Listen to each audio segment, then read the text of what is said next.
ये जो है हमारा दूसरा सवाल होगा। देखिए हर एक सवाल में जो है कुछ अलग लेवल होगा, तो इस सवाल को भी जो है जानते हैं कि किस प्रकार से आप इसे हल कर पाएंगे, है ना। देखिए भूमि के एक बिंदु से जो मीनार के 5 बिंदु से 30 मीटर की दूरी पर है, मीनार के शिखर का उन्नयन कोण 30 डिग्री है, मीनार की ऊंचाई ज्ञात कीजिए ना। इसके पहले जो सवाल हमने हल किया था उसमें भी बोला था क्या कि खंबे की ऊंचाई ज्ञात कीजिए, इसमें मीनार की ऊंचाई ज्ञात कीजिए ना। उसमें डोर की लंबाई दिया हुआ था, यहाँ पे बोल रहा है कि मीनार के 5 बिंदु से 30 मीटर की दूरी पर एक बिंदु है, यानी एज इट इज आपको जो है कुछ इस प्रकार का ही चित्र बनाना है, जिसमें ए भी जो रहेगा ये क्या रहेगी, एक मीनार रहेगी, जिसकी ऊंचाई हमें जो है मीनार यद बराबर हमें क्या करनी है, ज्ञात करनी है।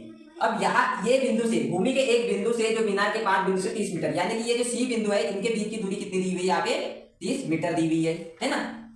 तो मीनार की ऊंचाई ज्ञात कीजिए। अब इससे हमें कोई मतलब नहीं होना चाहिए, यहाँ पे जो दिया हुआ है कौन है, वो कितना दिया हुआ है, 30 डिग्री का दिया हुआ है। तो आप सीधे से यहाँ से देखिए आपको पता लग सकता है कि ये हो गया हमारा क्या, त्रिकोणमिति में लंब, और ये हो गया आधार। तो चाहे तो आप लंब बटे आधार या आधार बटे लंब दोनों में से किसी एक का उपयोग क्या कर सकते हैं। तो हम सीधा सा लगा देंगे यहाँ पे कि टेन थीटा बराबर लंब बटे आधार, लंब बटे में आधार, है ना। तो हम मान कर देंगे भाई टेन 30 डिग्री। अब त्रिकोणमिति की सारणी में जाइए तो टेन 30 का मान कितना हो जाता है, कहीं 1 बटे में 3 बराबर लंब का मान यहाँ दिया हुआ है यद, आधार का मान दिया हुआ है 30। इस प्रकार से लिख देंगे। यहाँ पे आपको कर देंगे सिंपल से तिर्यक गुना, तिर्यक गुना कर देंगे। 30 का गुना 1 से होगा तो 30 से रहेगा, यज का गुना कभी 3 से हो जाएगा, तो ये हो जाएगा यज करने में 3 बराबर 30।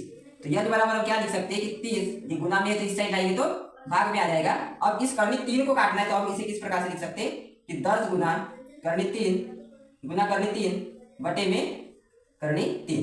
तो 1 करनी 3 क्या हो जाएगा, आपस में कट जाएगा, तो हमारा आंसर क्या आ जाएगा, यज बराबर में 10 करनी 3। ये क्या हो जाएगा, हमारा आंसर हो जाएगा, है ना। यानी कि जो मीनार है उसकी ऊंचाई कितनी दी हुई है, 10 करनी 3 मीटर दी हुई है ना।